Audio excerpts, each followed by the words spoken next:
Pero ahora vamos a compartir la pantalla con el secretario Máximo del gobierno interino, pero en la parte de la Comisión de Asesoría en Inteligencia y Seguridad. Muchísimas gracias por contestar esta comunicación a esta hora. Bienvenido. Buenos días para ti, a todos los que los escuchan y los siguen. Comisario, en primer lugar, usted tuiteaba recientemente, tras la oferta de recompensa que ha hecho Mike Pompeo por algunos guerrilleros de las FARC, que Valentín Santana podría darle al canciller Arreaza la ubicación de estas personas. ¿Qué tantos miembros de las FARC, del ELN hay en Venezuela y qué tan importantes son sus figuras? Bueno, mira, en relación al tema del ELN y la FARC. El ELN y la FARC son instituciones que han conseguido en Venezuela un lugar donde estar y transitar sin ningún tipo de inconveniente, de tipo de persecución, de tener miedo de que vayan a ser detenidos, etcétera, etcétera. Cuando hablamos del ELN, bueno, estamos hablando de por lo menos 2.000 hombres del ELN repartidos en por lo menos estados: Táchira, Zulia, Trujillo, Monagas, Barinas, Amazonas, Bolívar. Todos esos estados hay presencia del ELN de en diferentes números, pues. Básicamente la mayoría obviamente están del lado de la cordillera y la frontera con Colombia. Del ex FARC, porque la FARC, hay que recordar que la FARC se acogió a un proceso de pacificación, y los que están en Venezuela son los que no aceptaron este proceso de pacificación, y es una organización, antes era una organización guerrillera terrorista, y ahora son una organización meramente criminal, pues. Es decir, que todas sus actividades no tienen ningún tipo de ideología. Son una organización que simplemente pues se dedica a temas de criminales. Sabemos que por lo menos entre Amazonas y Bolívar hay un personaje muy importante de la ex-FARC que se llama John 40. John 40 es la persona encargada de la explotación minera, que le crea flujo de caja a esta organización y por supuesto que comparte con el régimen de Nicolás Maduro. Y además de eso es el encargado de, a través de todas estas vías fluviales que conectan con Brasil, a atender el mercado de narcotráfico de droga a Brasil y exportar droga a Europa y a África. Es decir, o sea, no es ningún secreto, esto no es nada absolutamente, o sea, tú vas no sé, a Guasipati y vas a ver, o sea, medio en preguntas y te van a decir, estos son del ELN, estos son de Hezbollah, estos son de la FARC. Ellos mismos se hacen ver eso, se hacen sentir y lo dicen con orgullo. Hay ciudades que han sido tomadas por ellos, hay ciudades donde, por ejemplo, el Orsa está tomado por el ELN, y hay un personaje importante, Pablito. Bueno, ese tiene más poder que el alcalde y que todos las personas que deberían ser los líderes naturales de esa zona.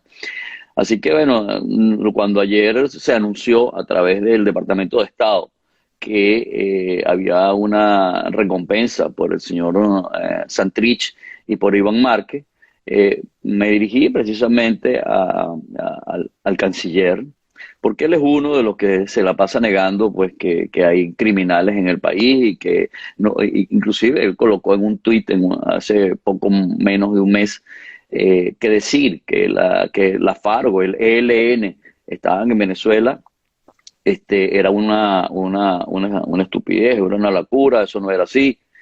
De la misma forma como negó siempre pues que Alex Saab estaba en Venezuela y que era una persona, un operador del gobierno de Nicolás Maduro.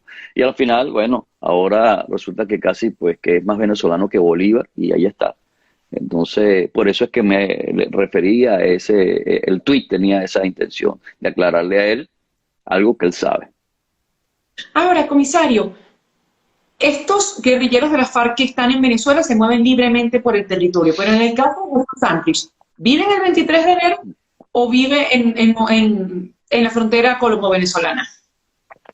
No, él está en el 23 de enero. O sea, esa información que surgió es parte de un proceso, de un trabajo de inteligencia que se está haciendo desde hace tiempo. Nosotros logramos penetrar el colectivo de La Piedrita. Tenemos información de Valentín Santana para abajo, mucha información de quiénes son los que la constituyen, cuáles son sus actividades, qué responsabilidades tiene cada uno de ellos. Y bueno, entre esas cosas, pues haciendo ese trabajo de inteligencia fue como llegamos a descubrir que el señor Santrich era uno de las personas pues que él estaba bajo su responsabilidad y lo protegían, lo cubrían, lo cuidaban. El señor Santrich, bueno, como mucha gente sabe, tiene problemas de la vista y es por tal razón pues que necesita asistencia muchas veces para poder desplazarse. Él, no puedo asegurar ahorita, sería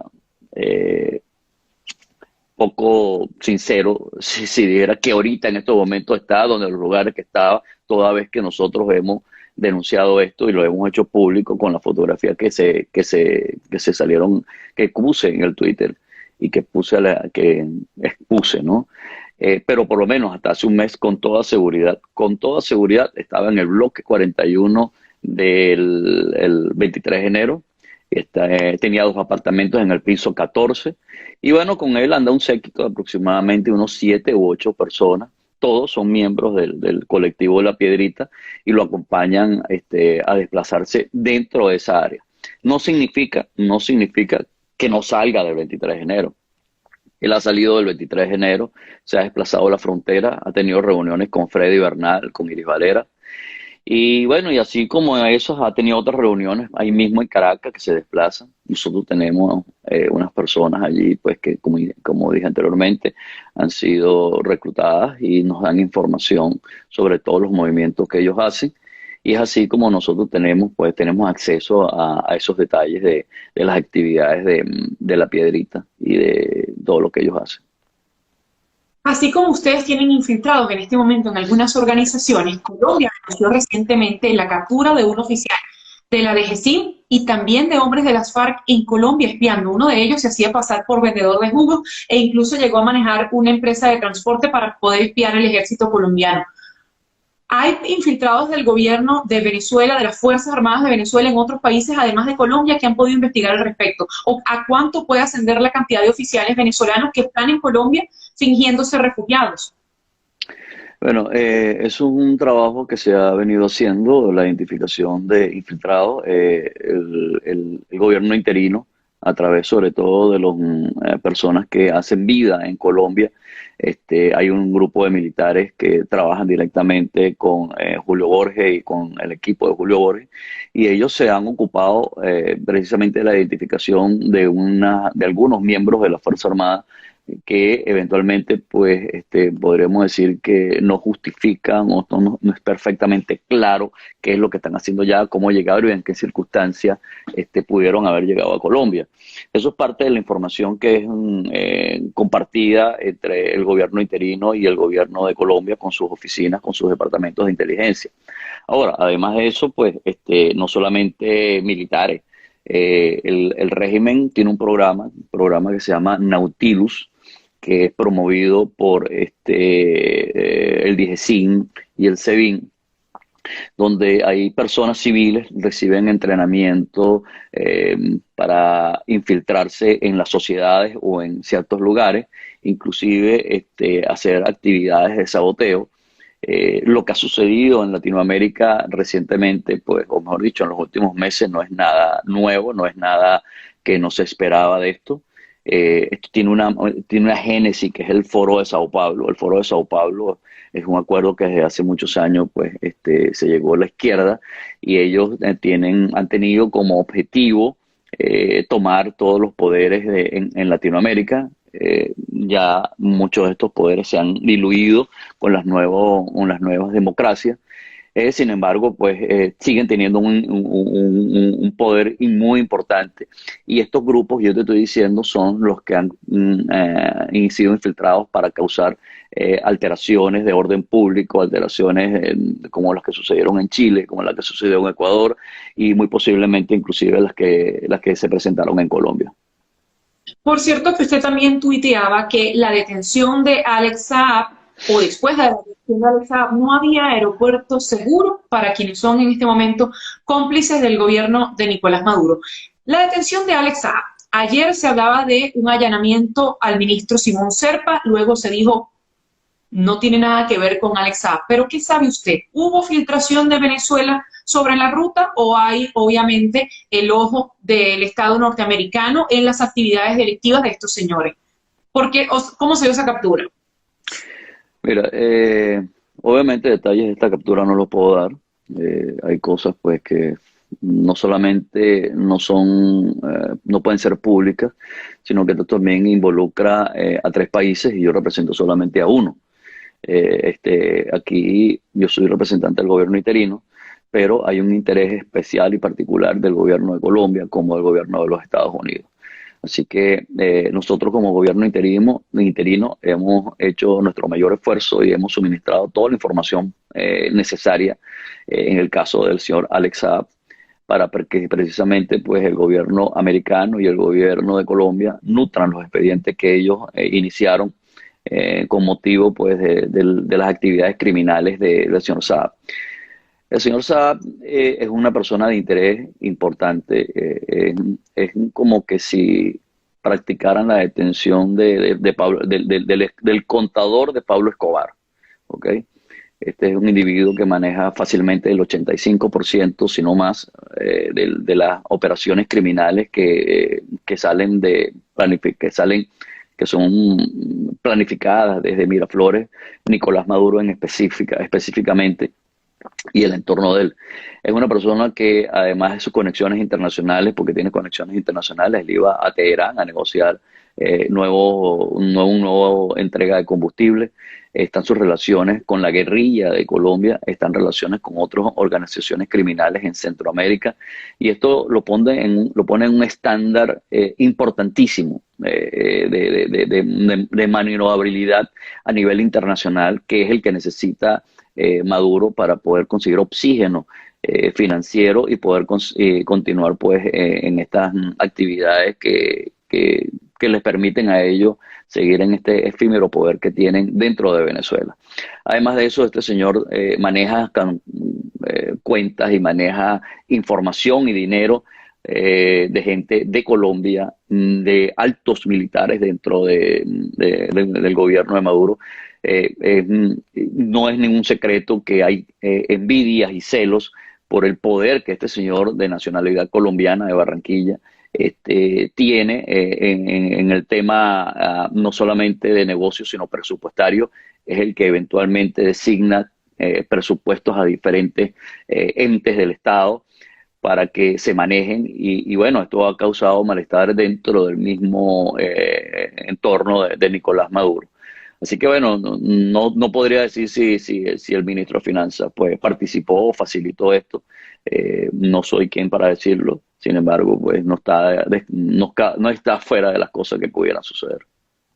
Por cierto, con relación a Alex Saab también se ha manifestado que es el vínculo para hacer las negociaciones con Irán, sobre todo a cambio de oro la gasolina y todas estas últimas negociaciones que ha podido hacer el gobierno de Nicolás Maduro para sobrevivir y tener algo de dinero o bienes para los venezolanos. ¿La influencia de Irán en Venezuela está en qué sectores? ¿Puede estar en el militar o solamente es en el ámbito económico? No, bueno, él es una persona que es tan importante que está protegido por la casa militar. Él es un familiar cercano al presidente, a Nicolás Maduro. Goza de todos los privilegios de la familia o del mismo presidente Nicolás Maduro. Dando en cuenta que para ellos, o sea, así lo ven ellos y así se maneja ese señor. Tiene ascendencia no solamente en el ámbito económico, sino también en el ámbito militar, porque como estaba diciendo hace un momento, hay un grupo importante de generales del alto mando militar que el señor Saab le maneja sus cuentas, es el que le tiene su dinero, es el que... mira, esto es un golpe bastante duro.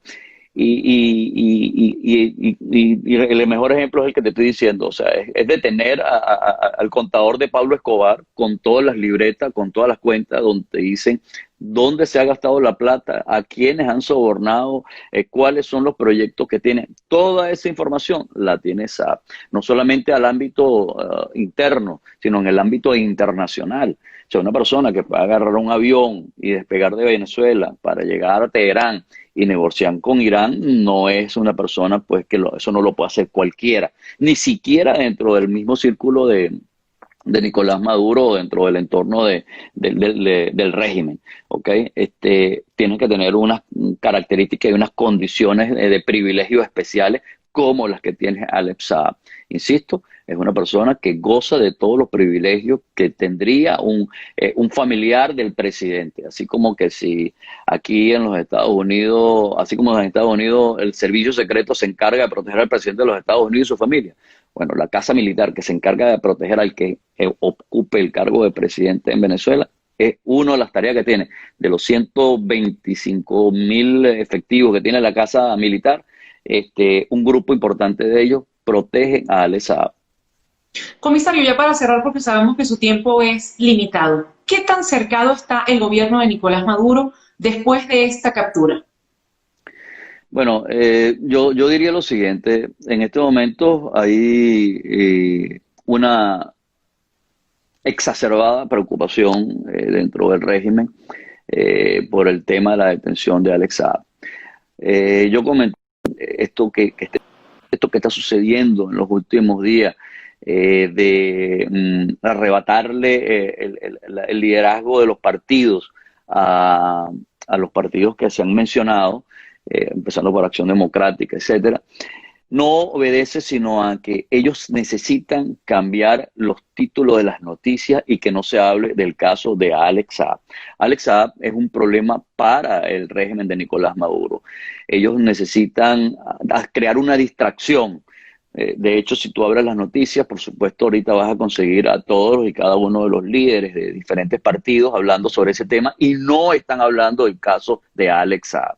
Eso es básicamente la estrategia que no es nueva dentro del régimen. El régimen, cuando hay una noticia que les perjudica, hubo 100 muertos en una cárcel, bueno, al día siguiente ahí pasa algo y dicen algo o crean una información con conmoción nacional e internacional para precisamente aplacar. Ahora, cuando tienes el caso de que Jorge Arraza, que había insistido y que había dicho que Alex Saab no estaba en Venezuela, y de repente lo agarras, que ves que agarró un avión y se fue hasta donde estaba detenido Alex Saab, que no lo dejaron aterrizar, no lo dejaron entrar para atender el caso. Bueno, te podrás imaginar el nivel de la preocupación que existe. Entonces yo diría que en estos momentos estamos en un punto crítico. Él todavía está bajo la jurisdicción de Cabo Verde.